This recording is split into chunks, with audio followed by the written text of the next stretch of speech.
Okay, so I didn't have a video planned for this week and I've been struggling to record something. So I'm just going to read the 44 rules for D&D thread.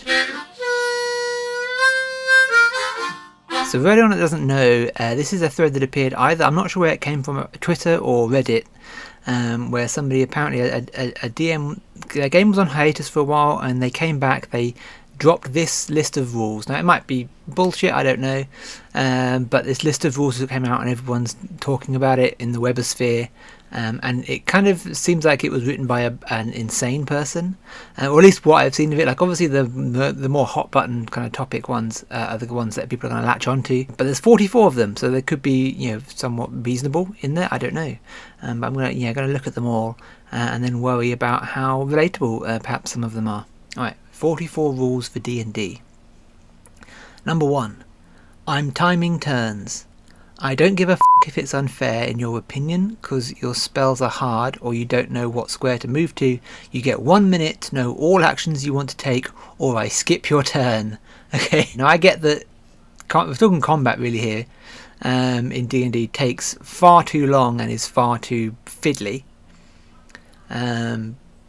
And it is better for players to know, like it can get frustrating with players who don't know their or like they keep asking questions and making you look stuff up when they don't know, particularly spells in particular. But timing a minute's not a very long time. You have to assume that that's a bit mad, especially if they like forcibly skip your turn. I agree with giving players like a prompt, like poking them to be like, take your damn turn, or there's going to be trouble.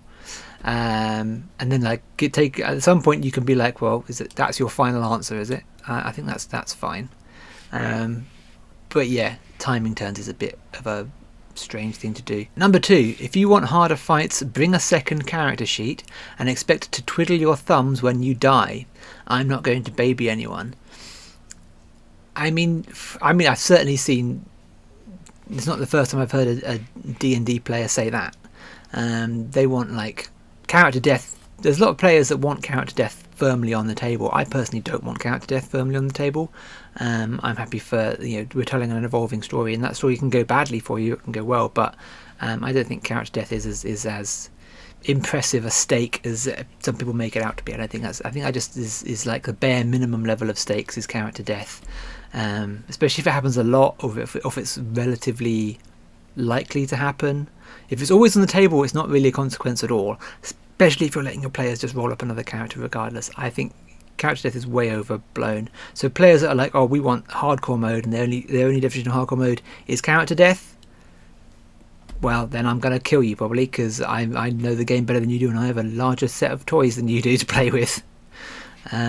So I think that as a response to players who complain that fights are too easy, I can kind of sympathise a little bit. Like if you're complaining that fights are too easy, well then I'm going to kill you because I can do almost whatever I want. So yeah, you're alive because I'm going easy on you. You're not alive because the fights are easy. So I sort of get that. I feel like I've defended that one quite a bit. But yeah, I get the sentiment of frustration behind it, as opposed to being like, I'm definitely going to kill you in every fight because you've got to get good. It's not, the argument there isn't get good, which I hate that. I hate that expression. Or you just got to get good. They're saying if you want harder fights, so saying the players are saying they want harder fights, then they're as good as dead, because I could make a much harder fight. Basically it's the DM saying they could go a lot harder on you if they wanted to. Be grateful that they're not. Number 3, if you call me or my roles unfair, I'll get up and go home. And if you've got to ride with me, you can find your own way back and suck it up. I've heard this one before. That's quite mad. Again, that sounds like it's brought out of frustration of the players just kind of effing with them. If they've had like some good rolls, and the players are like, well, you're cheating, then if that happens all the time, I can see why you get frustrated. It's quite odd to be like, get up and go home, even if someone's like got a ride share with you. I feel like this person, I'm already getting the impression a lot of this is coming at the DM's frustration with the players. Maybe get different friends. Maybe the issue here isn't D&D. Maybe the issue is that you hate your friends. Number 4, I'm going to take your character's loot away as regularly as you want it given out. Rule 3 will apply here. If you say that's unfair. Okay. As regular as you want it given out. This is really reading like a DM who's frustrated with their players. We've all had players who demand loot. We've all had players who are like, oh, did we level up? Like, no, you just leveled up last session. Don't ask me that. It's an annoying thing to ask. So this is really reading like a DM who is just frustrated. These are not good rules. I'm not defending these rules. But it really reads like a DM who's very frustrated with the way that their players treat them. Number 5, if you don't act out any of your persuasion or intimidation or any other social checks, you fail before you even roll. You fail immediately because you aren't even trying and you're making the game lame for everyone else. Okay, I have mixed feelings on this one. You fail immediately is bad. I obviously I don't agree with this rule as written. But that being said, I do think that in a role-playing game, players should be encouraged to role-play. I get that it's not in everyone's comfort zone or in everyone's wheelhouse to act. But if you're just, I roll persuasion, I roll intimidation, or you're offering nothing to the table, that is kind of lame. If it's not your comfort zone, then discuss that. So this is kind of a session 0 discussion of being like, I'm not comfortable acting out these things. Maybe don't play a charismatic character. But if you want to play one anyway, you could just say, I'm not comfortable doing this stuff. Can we run it this way for me instead? But I think players should offer something. They don't have to say anything. They don't have to be in character, as it were. Not expecting critical role here. But they might say, well, I'm going to try and persuade somebody by just like batting my eyelids, or like acting vulnerable, or trying to intimidate them just by flexing in front of them. Just say something. It doesn't have to be good what you say, but say something. Otherwise, what are you even doing? And a lot of people, it's a good kind of breaks you out of your shell, these role-playing games. You can really kind of get something out if you're, socially quite shy or somewhere on the spectrum, as I strongly suspect I am.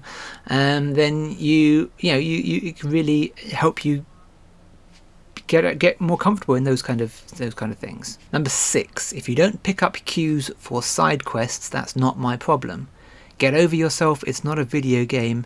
It's a role-playing pen and paper based game with miniatures. I'm not holding your hand if you choose not to pursue shit. Okay, I'm not entirely sure the specifics of that, but I guess if they miss side quests, or if they misjudge or mishandle a side quest, maybe. I'm not holding your hand if you choose not to pursue shit. But then why would it matter? If they missed it, why would it matter? They'd never know.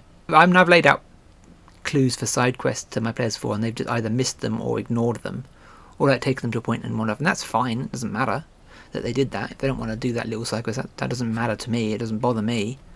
This is implying maybe that the players are annoyed that they missed stuff. In which case, yeah, it's their fault they missed stuff. They can't go back and do it later. Like I think the version of this that I would say to players is that the game doesn't pause when you're not looking at it. If you ignore a side quest and come back to that location, 7 in-game months later, or somebody else has probably done that. Somebody else has succeeded at that, or it's collapsed completely. If you ignore that a raiding party of goblins is gathering on the edge of town and you bugger off, well, the next time you come back to town, that town may have been completely decimated by goblins. Like, you knew that was the thing that was going to happen. You didn't deal with it. It's not just going to wait for you to come and resolve it, which I think is kind of the mentality here. The game doesn't pause itself when you're not looking at it, whereas a video game, if you look at a side quest or you pick up a side quest, you can then come back to that whenever you like. It's active. It's not going to resolve itself without you. The princess is still going to be kidnapped 15 hours of game time later, even though that doesn't really make any sense. Yeah, I think that's what they were going for, but I don't think it's a problem if players miss side quests. I don't know why that would be an issue. Number 7, if you move to a square in combat, there's no takebacks. I don't agree with that. I don't think, as long as you're like still in the process of moving, you can't like retcon your turn. Or maybe you even can a little bit. I think I probably do allow that a fair bit, to be fair. Someone say, well, if I go over here could I have gone over here instead of over here? I almost certainly say, yeah, that's fine. I don't think that's an issue, as long as they would have been allowed to do that on their turn, and it wouldn't have made a measurable difference to the layout of the combat. and that's fine. I don't really mind that at all. They're not playing chess. Like as soon as you let go of your piece, it's done. So I don't mind that. Even we probably even retconned a couple of, after their turn has passed. A couple of other turns have passed. I probably even retconned saying like, well, like, if I had known that, and I'd have gone here. If I had known that that player was going to do this, I'd have gone here. That's fine.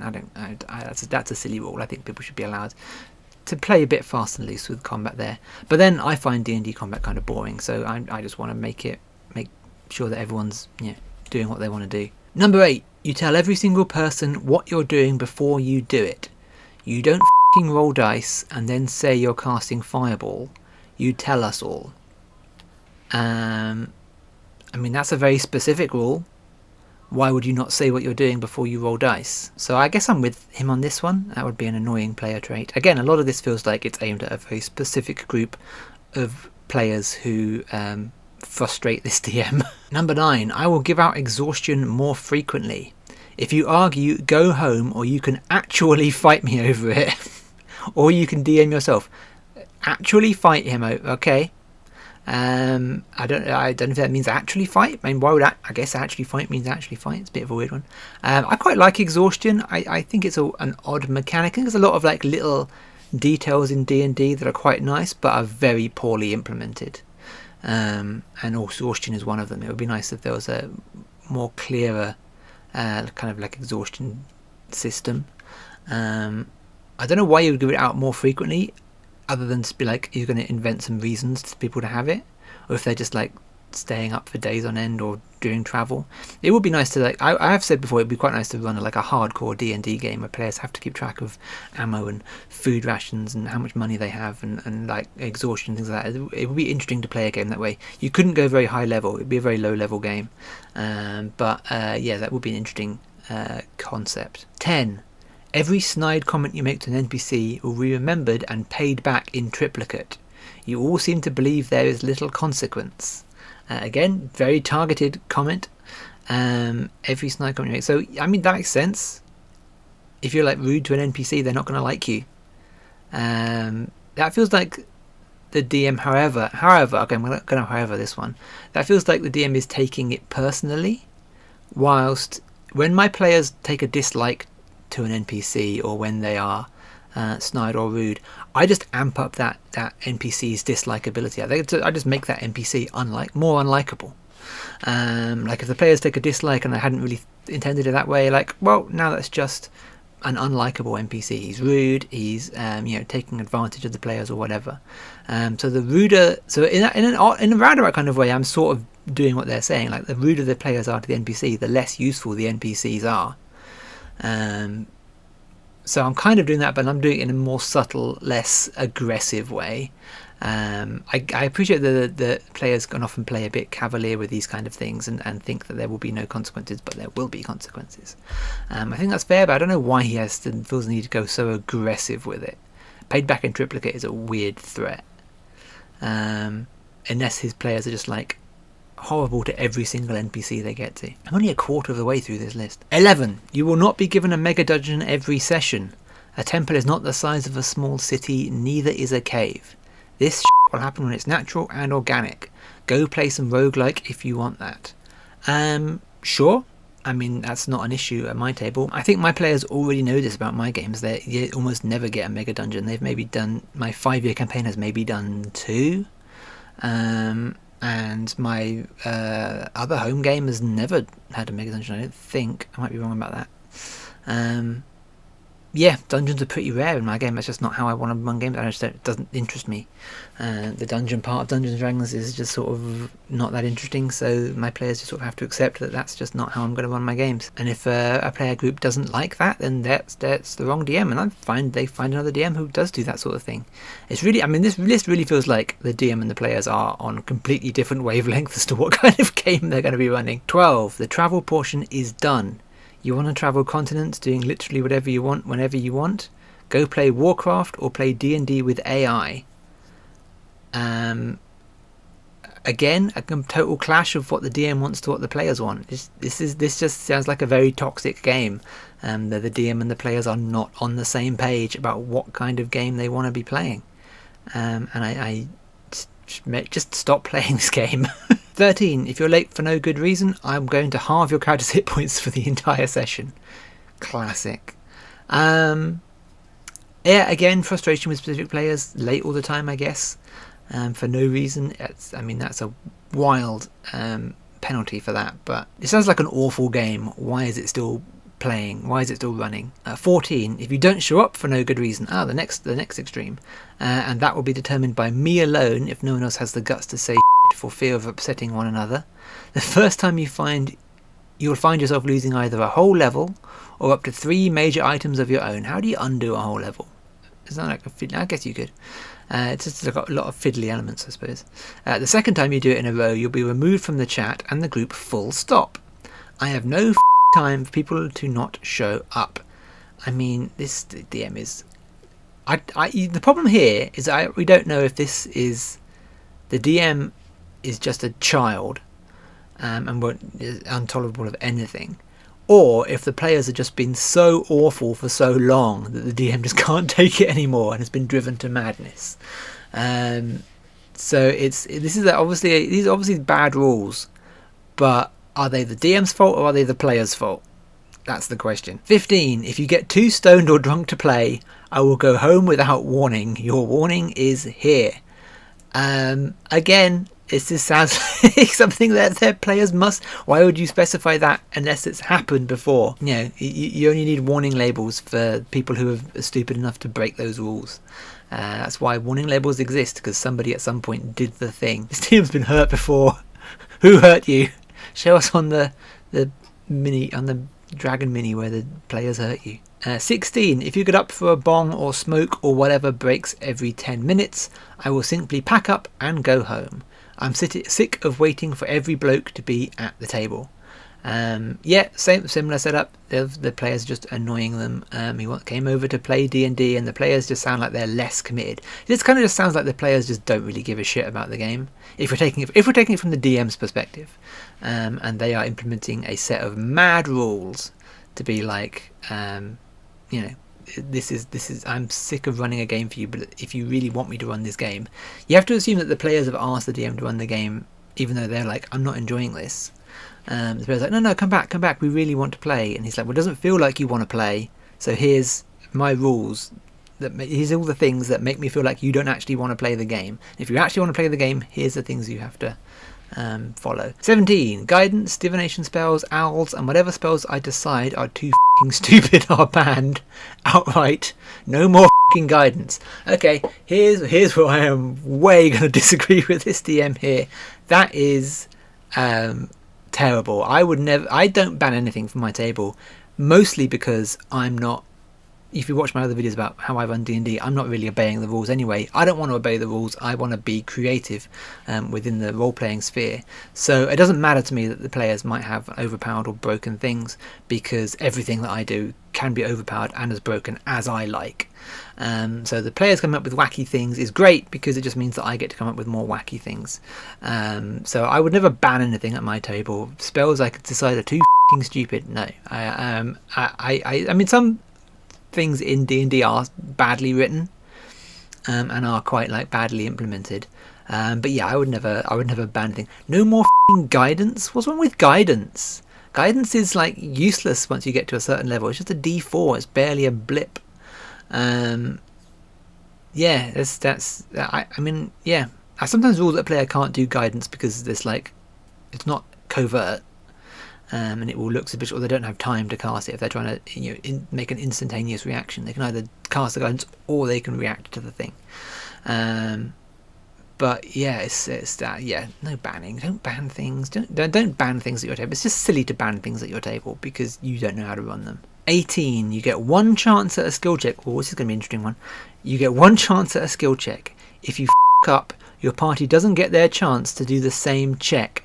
Think careful who's good at what. Now, I can sympathise with this strongly.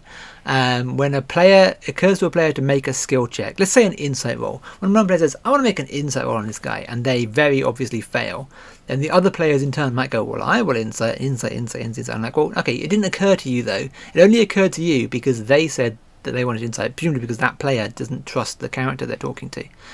You can't all just piggyback on their attempt.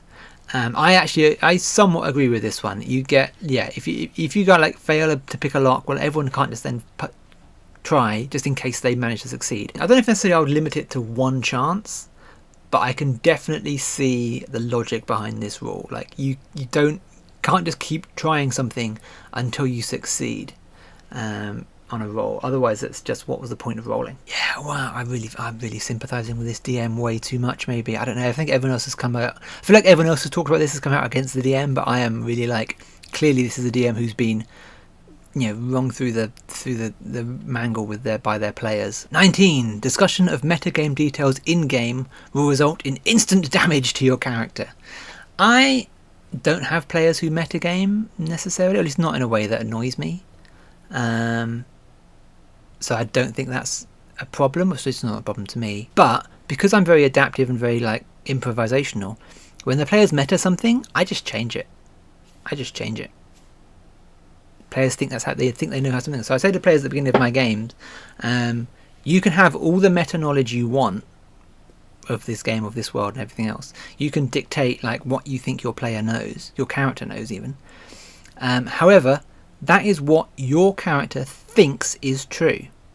That's what what you say out loud, this meta knowledge, is what your character thinks is true. I withhold the right to just change it. Just have your character be wrong. So that kind of discourages metagaming in a lot of ways, because players they don't want to say things out loud in case I change what the monster's vulnerabilities are or other things like that.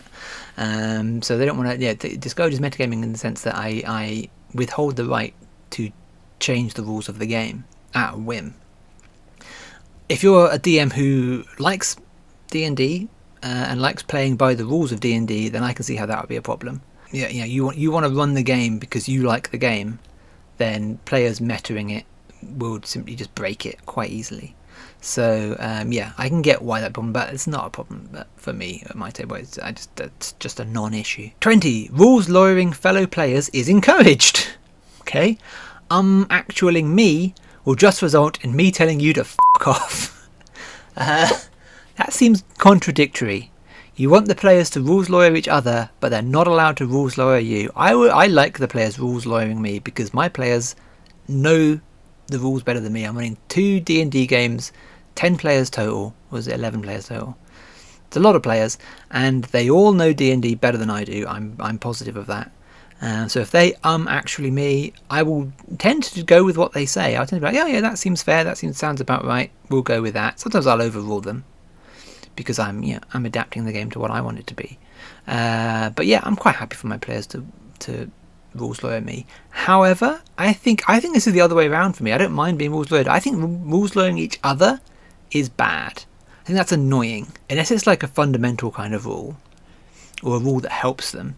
If you are like telling other player how they should be playing, or pointing out when they're doing something like wrong for no real advantage, I think that would be annoying. So I'd rather they didn't rules lawyer each other, but I'm quite happy for them to rules lawyer me. That's fine. I don't know the game as well as they do, and I'm happy to admit that. 21. You roll your dice within view of 2 other players who aren't your standard. What? In view of 2 players who aren't you standard. Oh, okay. So it's meant to be like common standard. You roll them neatly and you roll them on the table. Failing to do these 3 things will auto-fail roll whatever roll you did. Arguing that you actually rolled validly when you clearly didn't is an automatic critical fail. Now, this is just suggesting that you think your players are cheating. I don't think my players are cheating. We play online and I let them roll dice at home, so I'm not even in the same room as their dice. I definitely can't see what they're rolling. So I am fully taking their word for it. I don't think players cheat as much as some people think they do. And if you do cheat, you're only really cheating yourself. Like, what's the point of cheating yourself? It's just, you're supposed to be winning the game. It's not a versus. Like, if you're cheating at a board game, well, you're trying to win. I still wouldn't do it, but like, I can get why. But cheating at a role-playing game is just sort of silly. You're not gaining anything. The DM, everyone at that game wants you to succeed. And it's fun for everyone when you succeed. So rolling with the punches, rolling with a failure is better than faking a success. Because if all you are is successful, then it's just not going to be a very interesting story. 22. Instant death traps and mechanics are coming into place. If you call these things unfair moving forward, I will laugh at you and tell you to f*** off and cry some more. I mean, the DM is... I know I'm agreeing with the DM a lot, but this DM is clearly a dick. I'm just saying that maybe they've been pushed over the edge by their players. The players might be the bigger problem here. This is obviously him just saying, like, he's sick of them f***ing with him, so he's going to f*** with them. I just feel like this is the DM just telling the players, I really don't want to run this game for you because I don't like you. but if you want me to run this game, this is how it's going to go. Like, just see if they bite or not. 23. I will not give you random magical items and vendors will not stock them.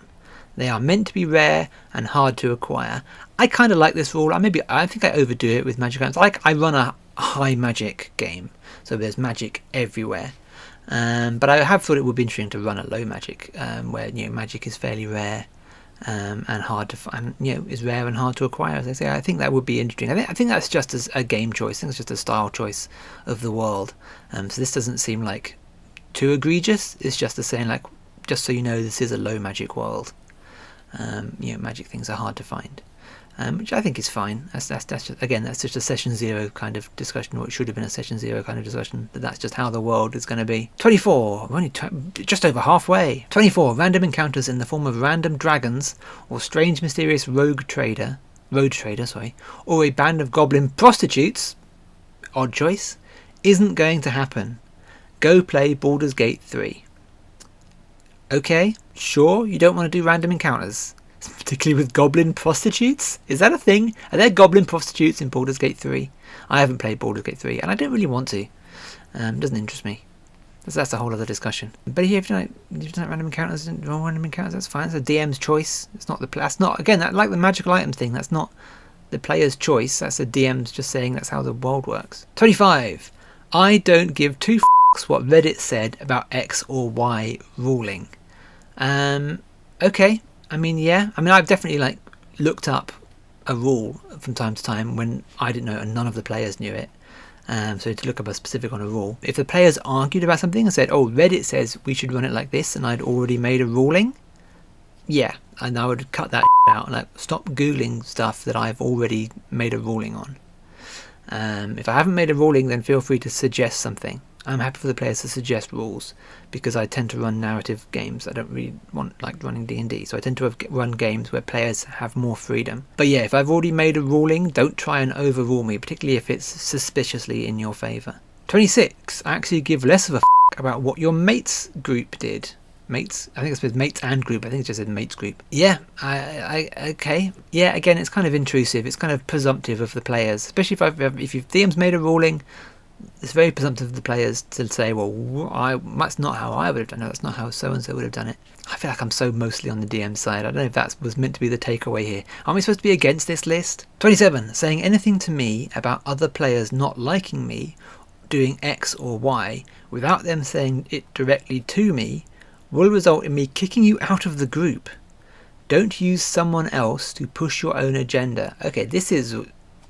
Okay, not okay, quite a wild rule. Don't use someone else to push your own agenda. That's just assuming that they're lying. Yeah, everything. I don't like anything about that rule at all. It's just all... Ugh. 28. You're not to sit down and have a 2-hour discussion about what Samson from Bundora Secondary did 3 weeks ago when you come to play. What? Take the 15 to 20 minutes I use to set up and review my notes, to talk to each other, then sit down to play. Oh, this one's lost me a little bit. You're not to sit down and have a 2-hour discussion about what Samson from Bundora, is that, I'm going to characters in the game, I'm going to guess? I'm going to guess that what this means is you don't have 2 hour, don't waste the game talking about ungame related things. If Samson from Bundora is unrelated to the game, I don't know. But yeah, don't waste game time discussing non-game related things or things that happened in the previous game. I think it's just don't waste time. When the game starts, it starts. Depending on the situation, if you're sitting down with your friends, I've definitely played sessions where we've sat them with friends and just sort of f***ed around for ages and ended up, not really playing, because we didn't want to. We just turns out we wanted to just have a drink and just chat, and if the game started, the game started, but never mind if it didn't. Are you not playing with your friends? Do you not like your friends? Do you not want to talk to your friends? 29. Saying shit like, guys, come on, we're not here to have fun. We're here to play D&D. This is serious business. Is rude and dismissive of how much work I put into this.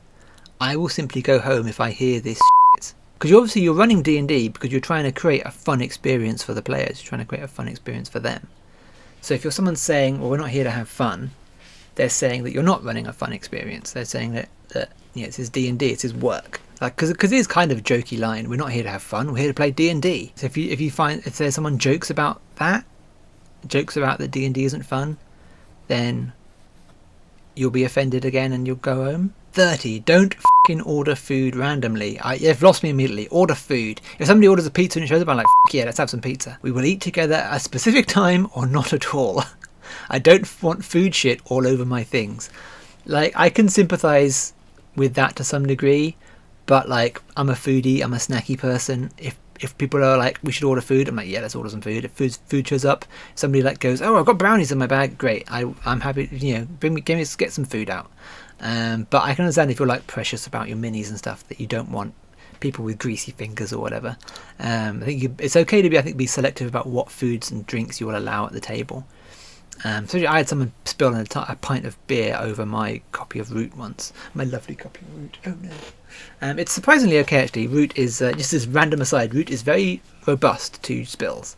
I'm amazed by how little damage there was on any of the pieces of Root. When an entire pint was genuinely spilled over it. Of beer. So yeah, and you wouldn't know. You'd never know unless I told you when you got the components out. You wouldn't notice that it had been damaged that way. So Root, high quality product. It's not relevant to this discussion. 31. No food. Oh, here we go. No food or drinks near any of my D&D gear. This is just an extension of the previous one. If you wreck something, you can pay for it. I let one person trash my DM screen once, and I never had it replaced by them. In fact, I had that person attempt to gaslight me into believing they didn't wreck my at all. I'm not stupid. You're an adult. Accept responsibility. Now, again, clearly you're playing with people you don't like and who don't like you. It's not a very friendly group. It's a toxic environment. Maybe stop playing with these people. I don't have a problem with this particularly, but if it's like a lot of precious stuff, I don't have a lot of D&D gear because I'm not big into it. But if you were very precious and you had a lot of D&D quite expensive pieces and terrain and things, and they were getting wrecked by people, then I can see how something getting wrecked would sour you on the experience.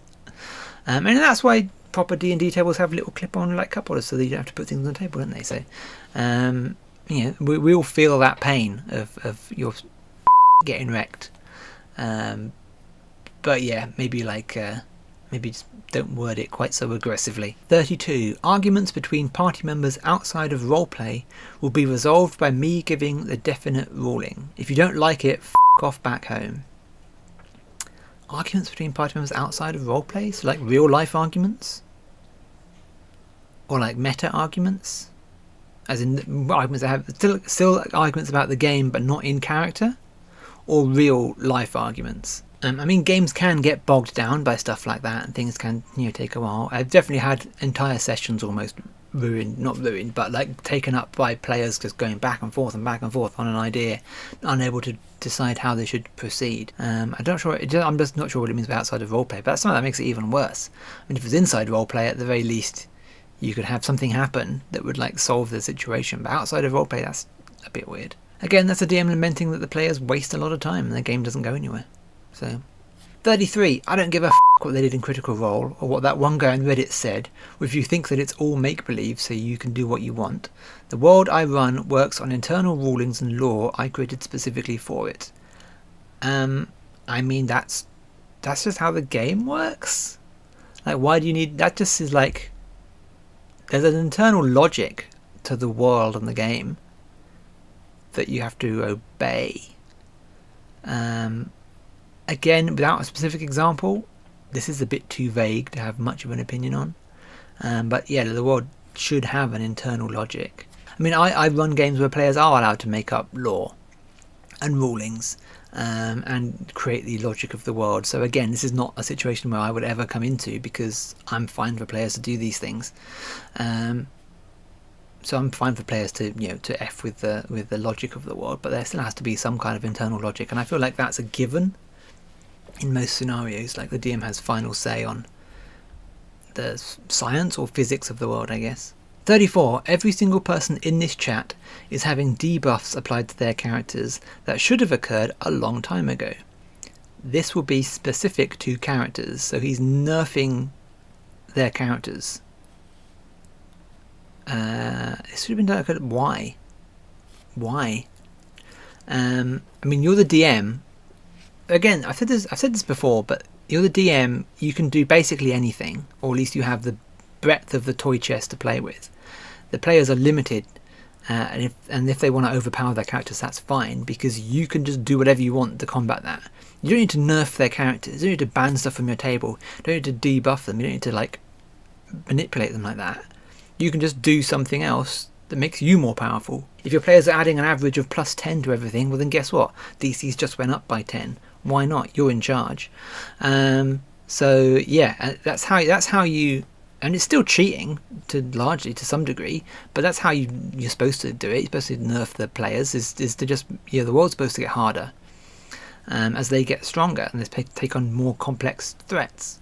Whereas if they come across like a low-level threat, they can squash it easily. Yeah, don't nerf your players. That's just bad. That's bad. That's bad gamesmanship, if that's a word. Don't nerf, don't ban. You can do whatever you want. You're the DM. You have godlike powers. You don't need to hurt your players. To hurt their character creation or whatever to beat them. You can do whatever you want, so stop being a baby. If you don't bring your sheet, you don't play. I'm gonna be honest with you, that seems kind of fair, especially since everyone's got it on D&D or Beyond on their phone or whatever now. If you show up and you haven't got your character sheet and no one's got your character sheet and you've lost your character sheet or any like version of it, then oh well, yeah, that's your fault. So that's harsh, but not unfair. 36. If you don't bring dice, borrow some. I mean, yeah. Why is that a rule? If you don't bring dice, borrow some. Yeah. If I didn't bring any dice, I'll borrow someone's dice. That's just sort of logic of how reality works, because you need some dice. That's a weird rule. It's, again, oddly specific to I feel like it's oddly specific to a certain circumstance that might have happened that frustrated this DM, but I can't think why that would need stating out loud. 37. When we play D&D, I'm not your friend. It's a weird start.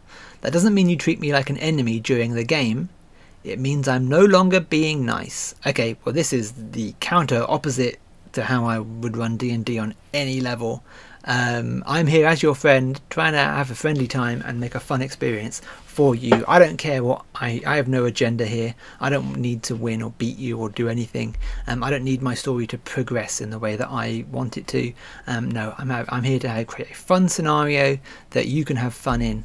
And that's about the friendliest thing that I can think of, and I want you to take the story in a direction that interests you so that I can build on that idea and on your ideas. So yeah, this is so much the opposite of how I would ever implement any kind of ruling in a role-playing game. I am your friend for sure, and I am being nice because that's how the game works, really. Yeah, that's to get me actually. It means I'm no longer being nice. Yes, you are being nice. The players are supposed to win. You're supposed to be crafting a game that the players can win, that the players can have fun in. You are being nice. What do you mean you're no longer being nice? If you wanted to kill your players, you could just kill them. You have godlike powers. I keep saying this. If you want to win, you can just win. You can just say that you win. It's not a real game. I'm going to say this, camera. D&D is not a real game. It's a role-playing game. It's not a game where you win or they lose or they win and you lose. That's not how it works. So you want that experience, play a board game. Or play Warhammer or something, a war game. D&D is not that. D&D is not a combative, it's not a you versus the DM game. 38. If you treat me poorly in any way, shape or form after or during or before the game due to something that happened in the game, you're out. If you cannot separate a game from reality, I think you are a fucking moron, and I have little time to deal with that energy. Again, this feels like it's a specific incident that's occurred, or incidents potentially that's occurred between the DM and the players that's like soured them on everything. But yeah, I mean, that's fair. Don't be a dick. The previous rule, like, I means I'm no longer being nice. That's what's thrown me for a loop here. It seems like the DM is playing this against the players, which is so fundamentally not how this hobby is supposed to work. So if he said this rule potentially reads to me that the DM is allowed to get away with whatever they want, but the players aren't allowed to call them out on it, and that's bad. That makes the DM the villain of this story. Conversely, if the DM's just playing their part and creating the game for the players with the intention of it being fun, and the players are calling them out for other things, for like not being specific instances, then yeah, the players are in the wrong. I don't know. There's just that rule 37 has thrown me for a loop. That this might all be the DM. 39. You will submit your spell lists daily in game. If you do not give me a spell list each in-game day, you will not be allowed to cast a single spell or cantrip in combat. I do not trust you guys to not use this against me. Okay. Yeah, this is it. This is the DM. We've had some rules like this. The DM assuming the players are cheating. So obviously, certain classes you have to prepare your spells, so you have a set of spells that you can use each day. Which I'll be honest with you, I think is a really dumb rule anyway. But you have you can only use a certain spells from your spell list each day. The spells that you've prepared, and you can't cast anything that you haven't prepared for the day. Again, stupid rule, but that's just how the game works apparently. The idea that you wouldn't trust your players to do that is going to be so time consuming, such a pain in the arse for them to like constantly have to tell you which spells they prepared every in-game day. And that's why would you do that? Why don't you just trust your players? I can't tell if this is the players have forced the DM to this point, or if the DM is just a dick. It's so over the top, all of it. And that's just such a waste of time as well. 40 on the home stretch. If you do not mark off spell slots, or you say something like, I remember what I'm at, as a way to justify it, I will simply fail your spell, deal half your health in damage to you, and say you have no spells to cast for the rest of the day. So again, this is just assuming your players are cheating and wanting to micromanage them. There's no value in cheating as a player. The game is meant to be for fun. It's not meant to be combative. You make the game harder for yourself. Is the fun part, like trying to puzzle it out whilst you get weaker and weaker. You run out of supplies. It's just no value in cheating. So why would you?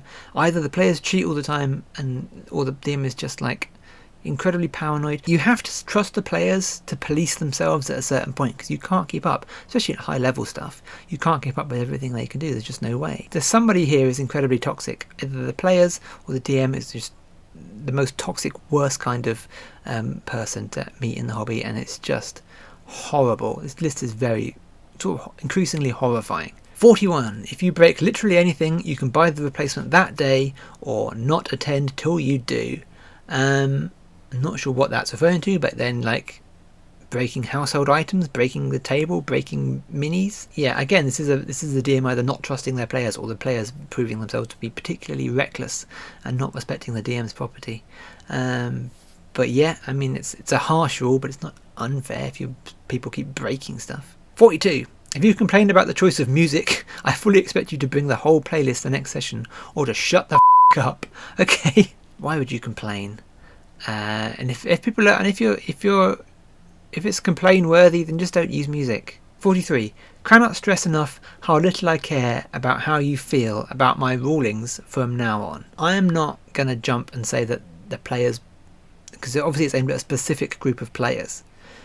So I don't know if they broke this DM, if their bad behaviour pushed this DM over the edge. But clearly this is not a good game. The DM really should have just had one rule: I'm not running this game anymore.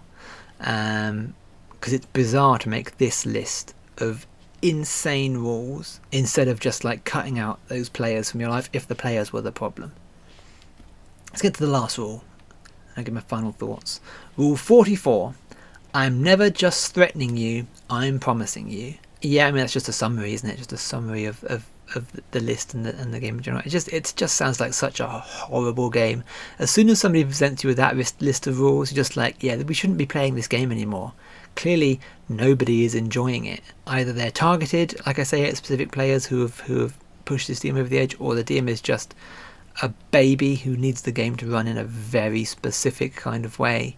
Some of them are reasonable, some of them are understandable, some of them I can't relate to, because again, I don't run games that way. Completely unprovoked by the players, this is a utterly mad list of rules, and there's maybe a handful, maybe 3 or 4 that are fair and reasonable. That's the 44 list, the 44 rules list that everyone's been talking about. It is a roller coaster that just paints a very bleak picture of the game that it was written for. Just a group of players who definitely shouldn't be playing anymore. Either those players should be running away from that DM, or that DM should be cutting those players out of their lives. But this game should definitely not be happening anymore because it's bad and toxic and horrible. Somebody is the villain here. Maybe everybody is. Maybe the players were awful and the DM maybe everyone's just odds are everyone here is just a horrible person, and the players were horrible to the DM and didn't respect the game, and it just snapped. The DM just finally snapped and just went on an absolute rant. I think it's a lot of bad blood here. That maybe this is not healthy. It's heavy, man. There's a lot happening here. There's a lot to unpack. Thank you for listening. Thank you for watching. And don't play in D&D games like that. Just don't play them. Don't run them. Find your people. There's millions of us online. Find your people who will fit with your game. They are out there, I swear. Thanks for watching. Please do like and subscribe. Check out the rest of my content. I made this video because I didn't think I would know what else to do this week. If you want to support this channel, my Ko-Fi link is below. But also, we have a board game in our Kickstarter pre-launch, and the board game that I've designed, or maybe the launch is out by the time you watch this. But yeah, check that link out below to our Kickstarter. All my other links, my link tree and everything is below. Everything is there for you to check out the rest of my channel if you've stumbled upon it for the first time with this video. But yeah, I tend to philosophize about RPGs and talk about board games and filmmaking and other things that interest me. But yeah, thank you for watching, and I will see you again, maybe, hopefully. The end.